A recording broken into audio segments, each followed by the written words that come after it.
Welcome to my channel classes by Sunita ma'am. सभी बच्चों का हिंदी की क्लास में स्वागत है। बच्चों, आपके लिए ये वीडियो बहुत ही महत्वपूर्ण होने वाली है, क्योंकि इस वीडियो में हम जानेंगे कक्षा 12 सामान्य हिंदी खंड का के गत वर्षों से आने वाले प्रश्न संख्या 1 और 2 के उत्तर। तो बच्चों, इस वीडियो को पूरा ही देखिए और समझिए कि किस प्रकार से प्रश्न संख्या 1 और 2 से प्रश्न पूछे जाते हैं। इस वीडियो में उनका उत्तर भी हम जानेंगे। तो बच्चों, ये है सामान्य हिंदी 2019 का प्रश्न पत्र। इस तरह से बच्चों प्रश्न पत्र आता है। समय 3 घंटे 15 मिनट और पूर्णांक होता है 100। अब इसमें से जान लेते हैं कि इसमें पहला और दूसरा प्रश्न किस प्रकार से पूछा जाता है। देखिए बच्चों, पहला प्रश्न पूछा है, कुटज निबंध संग्रह के लेखक कौन हैं? तो बच्चों, कुटज निबंध संग्रह के लेखक हैं हजारी प्रसाद द्विवेदी। अगला प्रश्न है, सरदार पूर्ण सिंह किस युग के लेखक हैं? तो बच्चों, सरदार पूर्ण सिंह द्विवेदी युग के लेखक हैं। अगला प्रश्न है, आनंद कादंबनी के संपादक कौन हैं? या आनंद कादंबनी के संपादक थे कौन? बद्री नारायण चौधरी प्रेमघन। बच्चों, ये पत्रिका बहुत बार पूछी जाती है, आप अच्छी तरह से इसको याद करें। बद्री नारायण चौधरी प्रेमघन आनंद कादंबनी के संपादक थे। अगला प्रश्न है, हिंदी का प्रथम उपन्यास कौन सा है? सेवा सदन कंकाल अलका। तो बच्चों, इसका जो सही उत्तर है वो है परीक्षा गुरु। परीक्षा गुरु हिंदी का प्रथम उपन्यास है। अगला प्रश्न है, दीप जले शंख बजे, ये किस विधा की रचना है? तो बच्चों, ये है ललित निबंध। अगला प्रश्न है, सुमित्रानंदन पंत की रचना नहीं है। तो बच्चों, ये पल्लव, वीणा, लोकायतन, ये तीनों सुमित्रानंदन पंत जी की रचना है। तो क्या नहीं है? वो है रसवंती। बच्चों, रसवंती जो है वो रामधारी सिंह दिनकर की रचना है। अगला प्रश्न है, हिंदी साहित्य के आदिकाल के लिए चारण काल नाम किसने दिया? तो बच्चों, आदिकाल के लिए चारण काल का जो नाम दिया है वो दिया है डॉक्टर राम कुमार वर्मा ने। ये इसका सही उत्तर है। इसको अच्छी तरह से याद रख लिए कि चारण काल जो नाम दिया था हिंदी साहित्य के में आदिकाल का, वो दिया था डॉक्टर राम कुमार वर्मा ने। अगला प्रश्न है, निम्नलिखित में से कौन प्रेम आश्रय शाखा के कवि नहीं है? बच्चों, ये नहीं वाले पे बहुत ध्यान देना है, क्योंकि कभी कभी आप वो लिख करके आ जाते हो जो होता है। इसमें पूछ रहा है नहीं है। तो देखिए, जायसी, मंजन, कृष्ण, ये सब प्रेम आश्रय शाखा के कवि हैं। और ये जो है नंददास, ये भक्ति काल के कवि हैं। तो इस पे आप ध्यान रखिए, नंददास इसका सही आंसर होगा। अगला प्रश्न है, अज्ञे की रचना, अज्ञे जी की जो रचना है वो है आंगन के पार द्वार। अगला प्रश्न है, निम्न में से किन्हें ज्ञानपीठ पुरस्कार नहीं मिला है? तो बच्चों, महादेवी वर्मा जी को भी मिला है, सुमित्रानंदन पंत जी को भी मिला है, अज्ञे जी को भी मिला है। ये है इसमें निराला। निराला इनका सही उत्तर है। इसी तरह बच्चे दूसरे गत वर्ष में जो भी प्रश्न पत्र आए हैं जो बहुत ही महत्वपूर्ण है, वो भी हम इस वीडियो में समझेंगे। तो अगले प्रश्न पत्र का प्रश्न भी जान लेते हैं। एक प्रश्न है, आधे अधूरे के लेखक कौन है?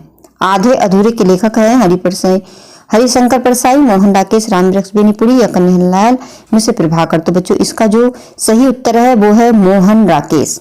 मोहन राकेश आधे अधूरे रचना के लेखक हैं। ये बच्चों एक नाटक है। कभी कभी विधा पूछ ली जाती है कि आधे अधूरे की गद्य विधा क्या है, तो ये मोहन राकेश द्वारा लिखित नाटक है। अगला प्रश्न है, निबंध विधा का सर्वाधिक विकास हुआ किसमें हुआ? तो बच्चों, निबंध विधा का सर्वाधिक विकास हुआ था भारतेंदु युग में। अगला प्रश्न है, निम्नलिखित में से कौन संस्मरण लेखक हैं? बच्चों, इसमें से श्री राम शर्मा संस्मरण लेखक हैं। अगला प्रश्न है, द्विवेदी पत्रावली के संकलनकर्ता हैं कौन? बैजनाथ सिंह। द्विवेदी पत्रावली के संकलन करता है बैजनाथ सिंह। अगला प्रश्न है, वर्ण रत्नाकर के रचयिता हैं? वर्ण रत्नाकर के रचयिता हैं ज्योतिश्वर।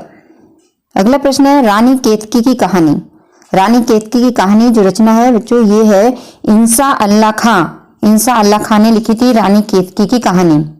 अगला प्रश्न है, फोर्ट विलियम कॉलेज कहाँ स्थापित था? बच्चों, तो फोर्ट विलियम कॉलेज स्थापित था कलकत्ता में।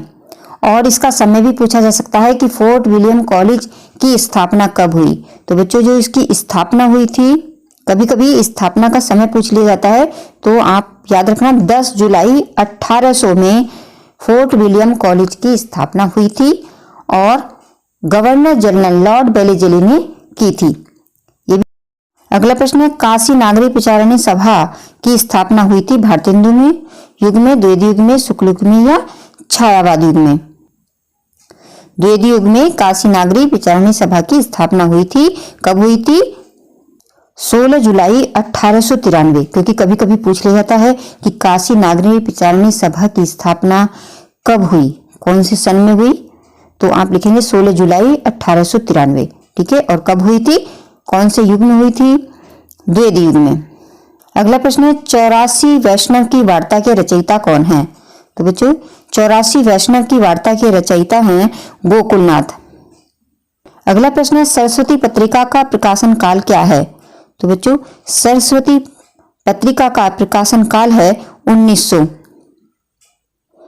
और बच्चों ये जो सरस्वती पत्रिका है ये प्रयाग से प्रकाशित हुई थी और ये 32 पृष्ठों की एक क्राउन के आकार की पत्रिका है और जब ये प्रकाशित हुई तो इसकी कीमत केवल 4 आना रुपया थी और ये जनवरी मास में जो है इसका आरंभ हुई थी। ये 1900 ईस्वी जनवरी मास में इसका प्रकाशन हुआ। अगला प्रश्न है, बहुत ही सरल और बहुत बार आता है, पृथ्वीराज रासो के रचनाकार कौन है? तो बच्चों पृथ्वीराज रासो के रचनाकार हैं चंद्र बरदाई। अगला प्रश्न है, आधुनिक युग की मीरा, ये तो सभी को पता होगा, आधुनिक युग की मीरा है महादेवी वर्मा। अगला प्रश्न है, चांद का मुंह टेढ़ा है के रचयिता कौन है? तो बच्चों ये चांद का मुंह टेढ़ा है इसके जो रचयिता हैं वो है गजानन माधव मुक्तिबोध। तो इसका सही उत्तर है मुक्तिबोध। अगला प्रश्न है, हिंदी का प्रथम मौलिक उपन्यास। तो बच्चों हिंदी का प्रथम मौलिक उपन्यास है परीक्षा गुरु। अगला प्रश्न है, भाषा योग वशिष्ठ के लेखक कौन है? बच्चों भाषा योग वासिष्ठ के जो लेखक हैं वो हैं राम प्रसाद निरंजनी। अगला प्रश्न है, पंडित लल्लूलाल अध्यापक नियुक्त थे। तो पंडित लल्लूलाल अध्यापक नियुक्त थे कहाँ? फोर्ट विलियम कॉलेज में। बच्चों अगर आप पढ़ाई कर रहे हैं तो आपको याद होगा कि पंडित लल्लूलाल की प्रमुख रचना कौन सी है, क्योंकि ये 4 प्रमुख उन्नायकों में से एक है और इनकी रचना कौन सी है आप कमेंट बॉक्स में जरूर बताएं। अगला प्रश्न है, सदाचार की ताबीज निबंध संग्रह के लेखक कौन है? तो बच्चों सदाचार की ताबीज निबंध संग्रह के लेखक हैं हरिशंकर परसाई। बच्चों आप ये ना समझना कि इंटर का पेपर पीला आता है, एक बार 2014 में ये सफेद भी आया था। ठीक है, इसीलिए जो है ये कलर में सफेद कलर है, पर ये इंटर का ही पेपर है। तो आप समझ गए सदाचार की ताबीज निबंध संग्रह के लेखक कौन है? हरिशंकर परसाई। अगला प्रश्न है, नागरी प्रचारिणी सभा के संस्थापक थे कौन? श्याम सुंदर दास। बच्चों श्याम सुंदर दास ये नागरी प्रचारिणी सभा के संस्थापक थे और इसकी जो स्थापना हुई थी वो कब हुई थी? 1893 को। 16 जुलाई 1893 को नागरी प्रचारिणी सभा की स्थापना हुई थी और जो इसके संस्थापक थे वो कौन थे? श्याम सुंदर दास। अगला प्रश्न है, पाठ्य पुस्तक में संकलित। बच्चों ये उस समय का पेपर है जब फर्स्ट ईयर का कोर्स इंटर में भी आता था, अब जो है फर्स्ट ईयर और इंटर जो है अलग अलग हो गया है, तो इसीलिए इसमें लिखा है पाठ्य पुस्तक में संकलित बलिया के मेले के अवसर पर दिया गया भाषण किस शीर्षक से संग्रहित है? तो बच्चों आपने कक्षा 11 में पढ़ा होगा भारतवर्षों उन्नति कैसे हो सकती है।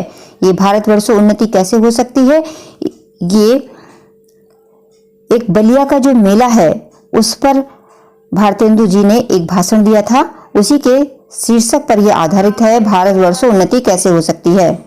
अगला प्रश्न है, मर्यादा और टुडे के संपादक थे। तो बच्चों संपूर्णानंद, डॉक्टर संपूर्णानंद मर्यादा और टुडे के संपादक थे। फिर ये दूसरा प्रश्न पत्र आ गया है, पृथ्वी पुत्र निबंध संग्रह है किनका?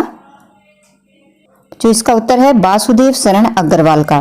पृथ्वी पुत्र निबंध संग्रह है वासुदेव शरण अग्रवाल जी का। अगला प्रश्न है, लहरों के राजहंस की विधा है, क्या विधा है? ये है लहरों के राजहंस, ये नाटक है। आपने ये तो जान लिया कि लहरों के राजहंस की विधा है नाटक।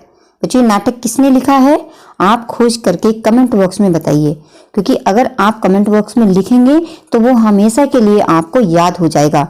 तो इसलिए बच्चों इसका जवाब कमेंट बॉक्स में जरूर दीजिए कि लहरों के राजहंस जो नाटक है वो किसके द्वारा लिखा गया है।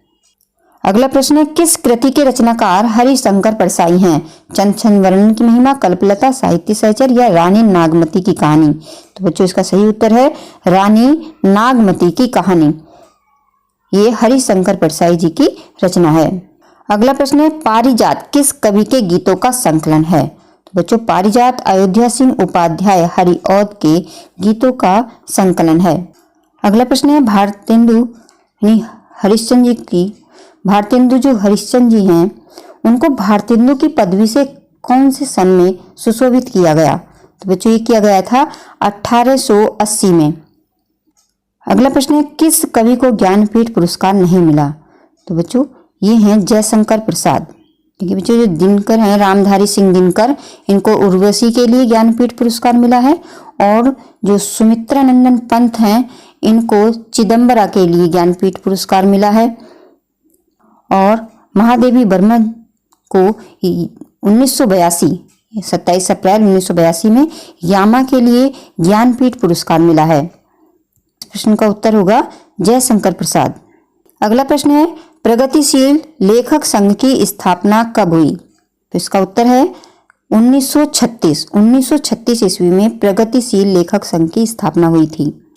अगला प्रश्न है, मैथिली शरण गुप्त द्वारा रचित कृति कौन सी है?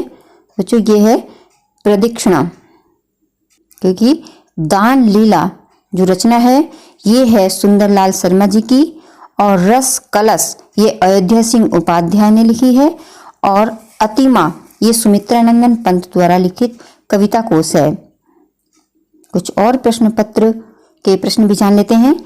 पहला प्रश्न है, साहित्य लोचन गद की विधा है? साहित्य लोचन जो बाबू श्याम सुंदर दास द्वारा रचित है, ये आलोचना गद की विधा है। श्याम सुंदर दास द्वारा रचित है बच्चों साहित्य लोचन। कभी कभी लेखक का नाम भी पूछ लिया जाता है, याद रख लेना बच्चों। साहित्य लोचन ये आलोचना है विधा, और जो इसके लेखक हैं वो हैं बाबू श्याम सुंदर दास। अगला प्रश्न है, शिक्षा का उद्देश्य निबंध संपूर्णानंद जी द्वारा लिखित किस निबंध संग्रह से संकलित है? तो बच्चों ये है भाषा की शक्ति। अगला प्रश्न है, अशोक के फूल जो निबंध है वो किस प्रकार का निबंध है? मनोवैज्ञानिक, ललित निबंध, बुद्धि प्रधान निबंध या ऐतिहासिक निबंध? बच्चों ये ललित निबंध है। अगला प्रश्न है, हरकू पात्र किस कहानी से संबंधित है? तो बच्चों फर्स्ट ईयर में आपने पढ़ा होगा, हरकू बलिदान कहानी से संबंधित है। अगला प्रश्न है, पृथ्वीराज रासो में किस रस की प्रधानता है? तो बच्चों इसमें वीर रस की प्रधानता है। और पृथ्वीराज रासो किसकी रचना है? तो ये रचना है चंदरवरदाई की। पृथ्वीराज रासो चंदरवरदाई की रचना है, और ये वीर रस की इसमें प्रधानता है। अगला प्रश्न है, भक्ति काल का समय आचार्य रामचंद्र शुक्ल ने माना है क्या? तो बच्चों आचार्य रामचंद्र शुक्ल जी ने जो भक्ति काल का समय माना है वो है 1375 से संवत 17 तक। अगला प्रश्न है, रामचंद्रिका रचना किनकी है? जो रामचंद्रिका जो रचना है वो है केशवदास की रचना। अगला प्रश्न है, कामायनी में श्रद्धा सर्ग किस सर्ग के बाद है? तो बच्चों कभी कभी ये भी पूछ लिया जाता है कि कामायनी में कितने सर्ग हैं? तो याद रखना कामायनी में 15 सर्ग हैं। पहला सर्ग है चिंता सर्ग से, और ये भी पूछ लिया जाता है कि किस सर्ग से शुरू होती है? तो बच्चों ये प्रारंभ जो है इसका चिंता से शुरू होकर के आनंद पे खत्म होती है। ठीक है, याद रहेगा आपको, कामायनी में 15 सर्ग हैं। 15 सर्ग याद रखना, ये इससे कई बार प्रश्न पूछा गया है बोर्ड परीक्षा में। कामायनी में कितने सर्ग हैं? 15 सर्ग हैं, और जो पहला सर्ग है वह है चिंता सर्ग, और लास्ट वाला जो 15वां है वो है आनंद। बच्चों इसमें जो 15 सर्ग है एक बार ध्यान से सुन लो। चिंता, आशा, श्रद्धा, काम, वासना, लज्जा, कर्म, ईर्ष्या, ईड़ा, स्वप्न, संघर्ष, निर्वेद, दर्शन, रहस्य, आनंद, ये सारे ही जो है 15 सर्ग हैं। तो इसमें पूछा जा रहा है कामायनी में श्रद्धा सर्ग किस सर्ग के बाद है?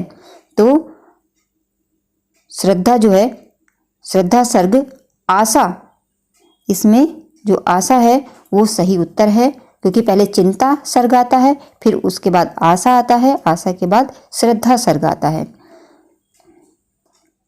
अगला प्रश्न है, संसद से सड़क तक किस कवि की रचना है?